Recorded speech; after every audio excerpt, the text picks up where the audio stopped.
भाइयों और बहनों, मातृशक्ति को नमन। हमारी सत्संग बहुत अच्छे वातावरण में प्रगति की ओर है। प्रगति की ओर का अर्थ यह है कि हमको सनातन सत्य, कुदरत, कुदरती रचना और कुदरत का कानून समझ में आ रहा है, विश्वास जागृत हो रहा है, आत्मबल बढ़ रहा है। और जब ये स्थितियां मजबूत होती जाएगी तो हमारा सम्यक ज्ञान, सम्यक दर्शन परिपक्व होगा और हमारे मुक्ति की नींव लगेगी। ये सारा हमारे शस्त्र सभी उसी दिशा की ओर बढ़ रहे हैं। तो समस्त आप सबकी तरफ से मैं स्वामी जी का अभिवादन, सत्कार और जय सच्चिदानंद स्वामी जी। जय सच्चिदानंद स्वामी जी अपन सम्यक दर्शन, सम्यक ज्ञान, सम्यक चारित्र और सम्यक तप की बात कर रहे थे और बाह्य चारित्र की बात कर रहे थे। बाह्य चारित्र 5 महाव्रत पर आधारित है, बहुत कठिन प्रोसेस है और व्यक्ति को बहुत कुछ सहन करना पड़ता है बाह्य दृष्टि से। तो इतना बड़ा जो है वह कहना चाहिए कष्ट सहिष्णुता करके और फिर भी वो समझते हैं कि मुक्ति की ओर बढ़ रहे हैं, जबकि वह उदय और प्रारब्ध का है। तो मैं ये कहना चाहता हूं कि अच्छी बात है, उदय प्रारब्ध में उनको चारित्र आ गया। ऐसा चारित्रवान व्यक्ति अगर वह केंद्र में आत्मा को रखे और वह जो है कर्ता भाव न रखे, अकर्ता निमित्त निर्दोष और शुद्ध आत्मा और सनातन सत्य का पालन करे, चाहे वो व्यक्तिगत साधना करके करे या वो अपने एकांत साधना किसी भी दृष्टि से करे, तो वह तो उसको प्योरली समय मिल रहा है, वातावरण मिल रहा है, संयोग मिल रहे हैं, तो वो मेरे हिसाब से तो ज्यादा कारगर उपयोगी है। तो अध्यात्म विज्ञान क्या कहता है कि जो चरित्र ले चुका है वो अगर सनातन सत्य का पालन करता है तो वह और ज्यादा बेटर होना चाहिए या नहीं है। वो सामान्य की दृष्टि से, ग्रस्त की दृष्टि से जो सारा ग्रस्त के काम करता है, ये मैं खाली समझना चाहता हूं, बात को कंपेयर करना चाहता हूं कि हम कितने पानी में हैं। यस। तो कहने का मतलब ये है कि ज्ञान दर्शन जो सम्यक होता है और सम्यक ज्ञान दर्शन का उपयोग और अनुभूति, ये कोई बाह्य दिखने वाली चीज नहीं है।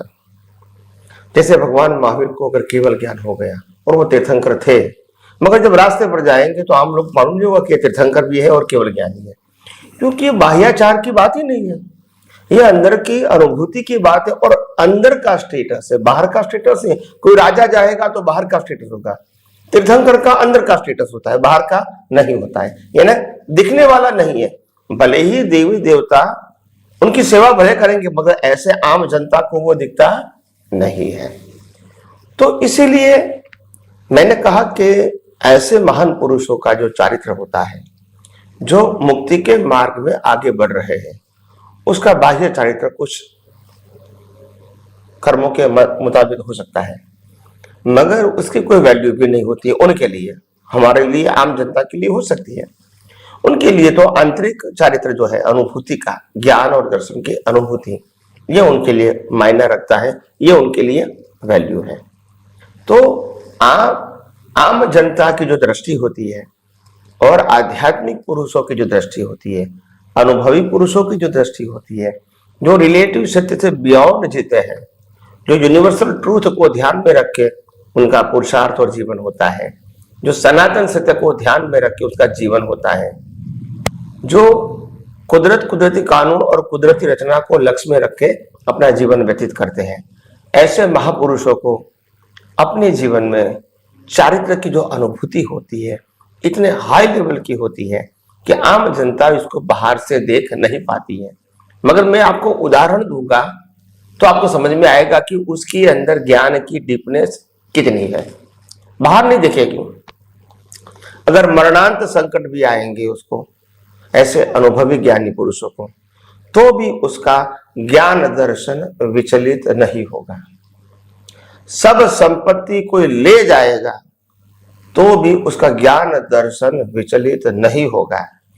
लोग उनके जीवन के ऊपर चारित्र का न होना या तो खराब चारित्र वाला होना ऐसा आरोप लगाएंगे तो भी उनके ज्ञान दर्शन से असर नहीं होती है, क्योंकि उसको मालूम है ये लोग जो भी बात कर रहे हैं वो सब्जेक्ट टू प्रकृति, सब्जेक्ट टू मन वचन काया की बात करते हैं, और मेरा ज्ञान दर्शन मन वचन काया से मुक्त रहना है, तो वो मेरा सब्जेक्ट नहीं है। यानी हम अगर कंक्लूजन करें तो जन्म से मौत तक या तो ज्ञान दशा प्राप्त होने से उनके अंतिम समय तक जो जो संयोग आते, सामाजिक, धार्मिक, जो भी सोशल लाइफ में आता है, उनकी असर उनके ज्ञान दर्शन को नहीं होती है, क्योंकि उससे वो अलिप्त रहते हैं। और इसीलिए उनके पास इतना आत्मविश्वास का जो पावर होता है कि दुनिया की बाह्य अवस्था इसको हिला नहीं सकती है और अपने ज्ञान दर्शन को डिस्टर्ब नहीं कर सकती है। शरीर को मिटा सकते हैं कोई भी, मगर ज्ञान दर्शन जो शाश्वत है इसको मिटा नहीं सकते हैं, और शरीर को मिटाने से उसका कोई मतलब नहीं है, उनको कोई नुकसान नहीं हुआ।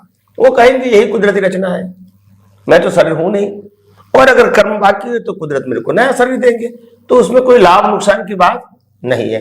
तो आप समझो कितने लेवल का उसका ज्ञान दर्शन होगा, ताकि मरणांत संकट में भी शरीर के साथ सब कुछ गंवाने के बाद भी, नाम, स्टेटस सब कुछ गंवाने के बाद भी उसके ज्ञान दर्शन में असर नहीं होती है। ये लेवल ऑफ इज एक्सपीरियंस है, ये दशा है। हम छोटी छोटी बातों में उलझ जाते हैं रिलेटिव शक्ति की। तो हमारा ज्ञान दर्शन क्या है और उनका ज्ञान दर्शन क्या है, आप समझ सकते हो कि कितना डिस्टेंट है। तो ये अनुभूति की बात है, और इसीलिए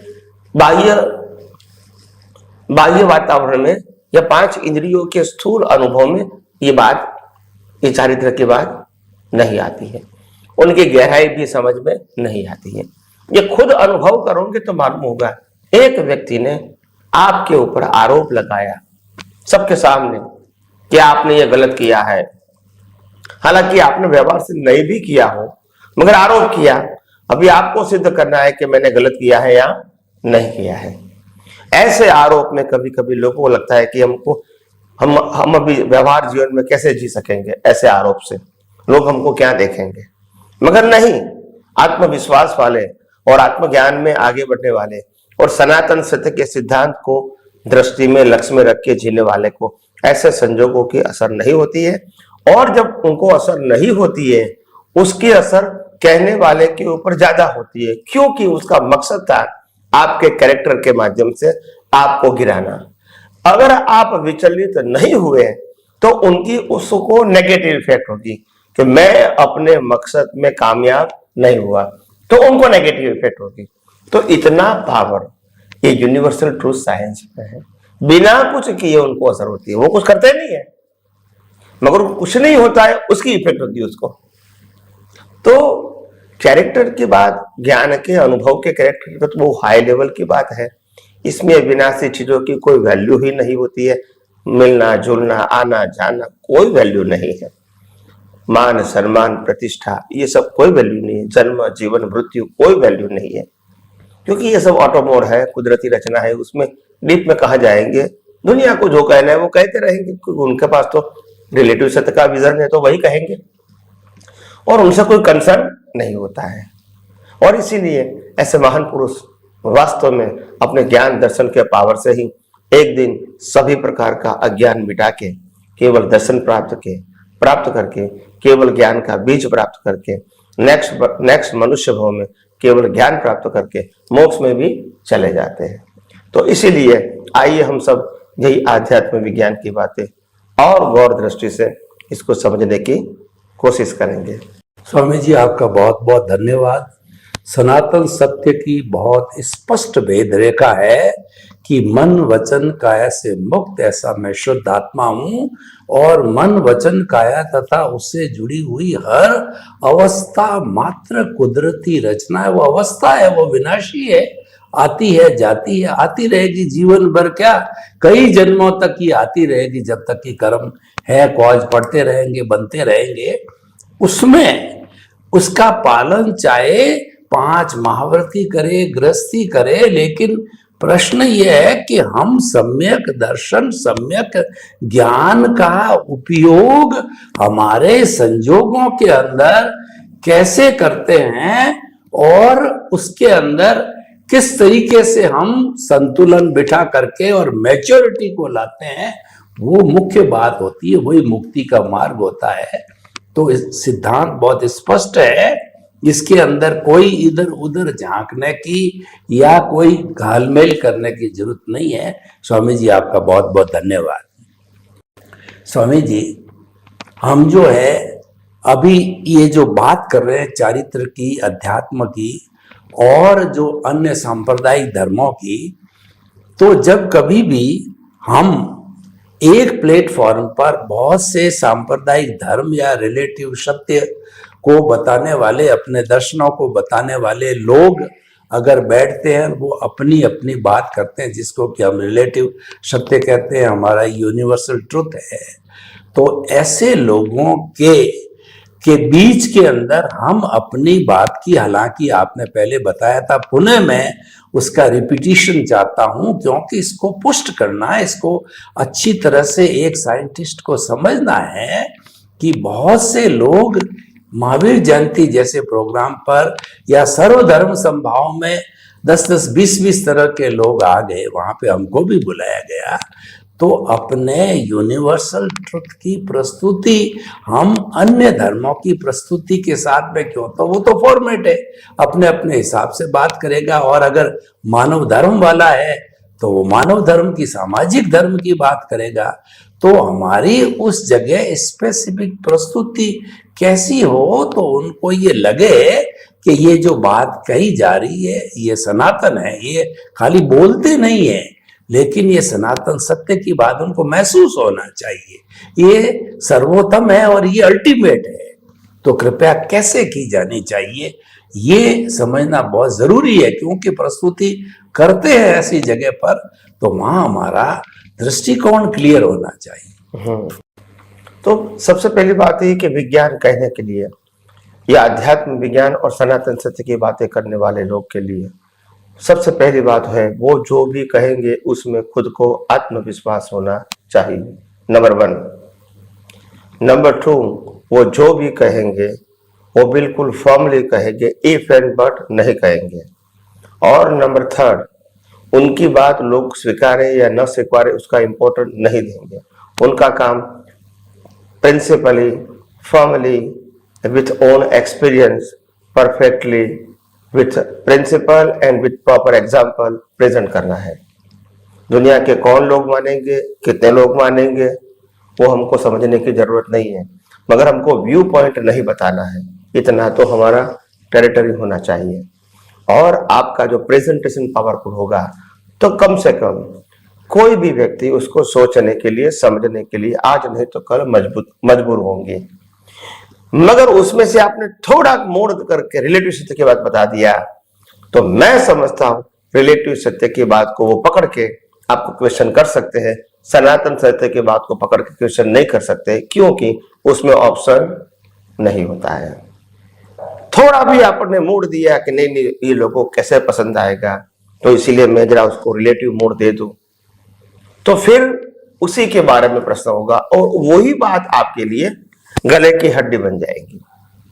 जैसे आप जैन है और जैन समाज में आपको बुलाया है, और जैन समाज में वहां बहुत सारे वक्ता भी हैं जो अपना वक्तव्य दे रहे हैं, और आप जैन समाज में जाके सनातन सत्य की बात करना चाहते हैं, मगर आपने फिर भगवान महावीर के अलावा कोई भगवान है ही नहीं और भगवान महावीर ही भगवान है ऐसा बता दिया, और भगवान महावीर ने जो ज्ञान दिया है उस ज्ञान से ही मुक्ति है ऐसा आपने बता दिया, और भगवान महावीर ने जो कुछ हमारे लिए महाव्रत वगैरह बताए हैं वो ही अंतिम सत्य है ऐसा आपने बोल दिया, तो फिर आप रिलेटिव सत्य को ही इनडायरेक्टली बढ़ावा दे रहे हो, और लोगों के अंदर आप जो बताना चाहते उसकी जागृति कभी नहीं आएगी। तो हमको ऐसे परिस्थिति में क्या करना चाहिए? हमको ऐसे परिस्थिति में ऐसी बात करना चाहिए कि हम ये समझे कि भगवान महावीर तीर्थंकर थे और ऐसे 24 तीर्थंकर हो गए, वर्तमान में 20 विहरमान तीर्थंकर है, मगर तीर्थंकर पोस्ट शरीर को लगती है, आत्मा को नहीं लगती है। और इसीलिए जब शरीर को लगती है तो पोस्ट विनाशी होती है। तो विनाशी पोस्ट वो परमानेंट नहीं हो सकती है, ये कॉमन सेंस की बात है। मगर वो विनाशी पोस्ट के ऊपर जो अंदर आत्मा जो केवल ज्ञान स्वरूप जागृत हो गया, वही परमात्मा बन गया और वो मोक्ष में गया। तो हमारा आत्मा भी यही शक्ति वाला है जो केवल ज्ञान प्राप्त करके मोक्ष में जा सकता है। तो क्यों ना हम अपने जीवन में पुरुषार्थ में आत्मा की वैल्यू न बढ़ा गए, क्यों शरीर की वैल्यू बढ़ाए। पहली बात, महावीर की वैल्यू करना वो भी शरीर की वैल्यू है और खुद के शरीर की वैल्यू करना वो भी शरीर की वैल्यू है। हमको आत्मा की वैल्यू करना चाहिए। हाँ, तीर्थंकर के रूप में उनके ज्ञान के माध्यम से हमको जो कुछ प्रेरणा मिलती है और हम इस मार्ग में आगे चल रहे हैं, उसके लिए उनको रिस्पेक्ट होगा और रहेगा, उसमें कोई क्वेश्चन नहीं है। और तीर्थंकर थे और रहेंगे, उसमें भी कोई क्वेश्चन नहीं है, वो तीर्थंकर ही रहेंगे एज अ फिजिकल फॉर्म। जब महावीर की बात कहूंगा तो तीर्थंकर के शब्द ही कनेक्ट होगा। प्रश्न ये नहीं है, प्रश्न ये है कि हम महावीर बनना चाहते हैं या महावीर जो खुद शुद्धात्मा की अनुभूति किया था वो करना चाहते हैं। यानी हम ऐसी बात करेंगे, लोग आपकी बातों को ध्यान से सुन के उसको जागृति में लाए कि नहीं, बात तो उनकी सही है, ऐसा प्रेजेंटेशन होना चाहिए। और इसके लिए आपके अंदर आत्मविश्वास भी होना चाहिए, क्योंकि एक बात सिंपल है, आम लोग जो बात करेंगे उससे अलग बात करोगे तो स्वाभाविक है कि लोगों में थोड़े समय के लिए कुछ द्विधा तो आएगी। मगर वो द्विधा के बावजूद भी अगर हमारा प्रेजेंटेशन फर्म होगा और हमारे प्रेजेंटेशन में रिलेटिव सत्य, यूनिवर्सल ट्रूथ दोनों साथ में नहीं होगा, तो कम से कम लोगों को विचारने का मौका मिलेगा कि आखिर उस बात में सच्चाई तो है ही। तो ऐसा कहने से वो आगे बढ़ने की संभावना है। दूसरी बात, जब हम कहेंगे कि मन वचन काया की अवस्था मात्र कुदरती रत्ना है और कर्म का सिद्धांत तो जैनों में बताया गया है, तो उसका कैसे हम समन्वय करके प्रेजेंट करें ताकि लोगों को क्रिया में पुरुषार्थ नहीं समझ के भाव में पुरुषार्थ समझे। इतना हम कर सकते हैं, it is a matter of your presentation. क्योंकि कर्म के सिद्धांत को तो लोग मानते हैं, मगर कर्म के सिद्धांत को मानने के साथ साथ मन वचन काया से होती हुई क्रिया को पुरुषार्थ भी मानते हैं। बस ये कंफ्यूजन है। तो हमको ये कंफ्यूजन दूर करना है कि मन वचन काया जन्म से लेके मौत तक, माँ बाप से लेके मृत्यु तक कुदरत के अधीन है, हम हमारे हाथ में नहीं है। और जन्म से मौत तक जो मन वचन काया की जो अवस्था है, जिसको हम जीवन बोलते हैं, वो हमारे हाथ में नहीं है। कल क्या होगा हमको नहीं मालूम, और हम जो भी करेंगे वो संजोग के अधीन करेंगे, अपनी मर्जी के नहीं करेंगे। तो फिर वो कुदरती रचना क्यों नहीं है? फिर हम दीक्षा लेते हैं, शादी करते हैं, वो कुदरती रचना क्यों नहीं है? वो कुदरती कानून क्यों नहीं है? वो कर्मफल क्यों नहीं है? तो हमको जो लोगों की सोच में जो गलती है, इसको सैद्धांतिक रूप से बता के करेक्ट करना है। तो ये तो हिम्मत करनी पड़ेगी। दोबारा उसके आगे ये बताओ, अगर हमारे मन वचन काया से हम पुरुषार्थ कर सकते हैं तो फिर प्रिंसिपल बताओ कि शरीर की डिजाइन कुदरत ने बनाई है, मन वचन काया पंचभूत महाभूतों का कुदरत ने बनाया है, इस शरीर को जिंदा रखने के लिए हवा पानी खुराक कुदरत दे रही है, और जीवन में भुगतान के हर संजोग की अवस्था कुदरत दे रही है, और लास्ट में श्वास भी बंद कुदरत कर रही है। इट्स प्रूव दैट कि मन वचन काया जन्म से मौत तक उनकी सभी अवस्था कुदरती रचना है। तो कुदरती रचना के कोई भी पार्ट को पुरुषार्थ मानना ये रिलेटिव सत्य है, और उसी से कर्म बनते हैं, राजवेश बनते हैं, और चारों गति में हम घूमते हैं। तो अगर हमको चारों गति में से मुक्त होना है तो हमको सनातन सत्य समझना पुरुषार्थ एक दृष्टि का विषय है, और दृष्टि में जहां तक अज्ञान है वहां तक संसार बढ़ता रहेगा, और दृष्टि में जब अज्ञान नाश करने की प्रक्रिया शुरू होगी वहां तक आप धीरे धीरे संसार से मुक्त होते जाओगे। बस ये प्रक्रिया है। उसमें हम धर्म छोड़ने की बात नहीं करते, धर्म को बदलने की बात नहीं करते, महावीर को भगवान मानने की बात नहीं करते, क्रियाकांड को छोड़ने की बात नहीं करती है, हम कुल धर्म को बदलने की बात नहीं करते हैं, हम मन वचन काया से मुक्त रहने की बात करते हैं। तो ये बात कहने में थोड़ी हिम्मत चाहिए, आत्मविश्वास चाहिए, और ऐसा करोगे तो लोग एक दिन आपकी बात को सोचने के लिए कम से कम मजबूर होंगे, क्योंकि हमारी बात में कोई व्यू पॉइंट की बात नहीं है और कोई व्यक्ति को गलत सही कहने का कोई प्रश्न नहीं है, और हमारी बातों का बेस ही कुदरती रचना है, कुदरती कानून है, 6 सनातन तत्व है, उसमें क्या कोई दो राय हो सकती है। समझने में देर लगेगा मगर सिद्धांत तो परिवर्तन नहीं होगा ना। तो जो बातें प्रेजेंट करना है वो इतनी फॉर्मली करना चाहिए, परफेक्टली करना चाहिए, विथ सिद्धांत एंड एग्जाम्पल। तो मैं समझता हूं दुनिया की कोई भी व्यक्ति आपकी बात को कम से कम समझने के लिए मजबूर होंगे। हो सकता है आज आपने प्रवचन किया, 500 व्यक्तियों ने सुना है, उसमें से 50-100 व्यक्ति मिलेगी कि नहीं आप उनकी बात तो सही थी, तो ऐसा हो सकता है। तो इसीलिए मैं कहता हूं कि उसमें कोई डरने की जरूरत नहीं है, घबराने की जरूरत नहीं है। न कोई हम स्वार्थ की बात करते हैं, न कोई हम पैसे की बात करते हैं, न किसी को गिराने की बात करते हैं, न किसी को गलत कहने की बात करते हैं, मगर हम जो लोग जानते हैं उससे ऊपर के सनातन सत्य की बात करते हैं, और इसलिए रिलेटिव सत्य गलत है ऐसा तो हम नहीं कहते हैं। तो आइए हम सब आध्यात्म विज्ञान के अंदर और कुछ गहराइयों से जानने की, समझने की कोशिश करें और अपने जीवन को धन्य। स्वामी जी आपका बहुत बहुत धन्यवाद। सनातन सत्य कुदरत, कुदरती रचना था, कुदरत का कानून मुक्ति का मार्ग है, क्योंकि यह जो है मन वचन काया से मुक्त ऐसा मैं शुद्ध आत्माओं सिद्धांत पर आधारित है। ये तो हमारा व्यक्तिगत जीवन मुक्ति का मार्ग हो गया, लेकिन क्योंकि हम व्यवहार जगत के अंदर जीते हैं तो जगत कल्याण, लोक कल्याण, हमारी भावना, अच्छा इंटेंशन लोगों तक पहुंचे, तो हमें इस बात की आपने बताया परवाह करने की जरूरत नहीं है, क्योंकि हर व्यक्ति, हर धार्मिक संप्रदाय व्यू पॉइंट पे आधारित, लेकिन हमारा व्यू पॉइंट नहीं है, हमारा तो सनातन सत्य है, हमारा तो यूनिवर्सल ट्रुथ है, सिद्धांत के ऊपर आधारित है, सिद्धांत के साथ में कोई समझौता नहीं करना है। और हम रिलेटिव सत्य जो सांप्रदायिक चीजें हैं, सामाजिक धर्म है, उसको कहीं पर भी उसको काट पीट छेड़ने की, उनको आहत करने की, उनको कहीं पर भी नुक्स निकालने की बात तो करते ही नहीं है, क्योंकि वो तो सब कुदरती रचना है। Yes. हम तो उसको कुदरती रचना मानते हैं। तो इसीलिए अपनी बात को आत्मविश्वास के साथ और अध्यात्म विज्ञान को जीकर, जब अध्यात्म विज्ञान को ज्ञान सम्यक दर्शन से जीना चालू कर देंगे, विजन में डाल देंगे, तो नेचुरली उसका इफेक्ट आज नहीं तो कल अवश्य ही आएगा। बहुत बहुत धन्यवाद स्वामी जी आपका इतना अच्छा उद्बोधन देने के लिए। जय सच्चिदानंद। जय सच्चिदानंद।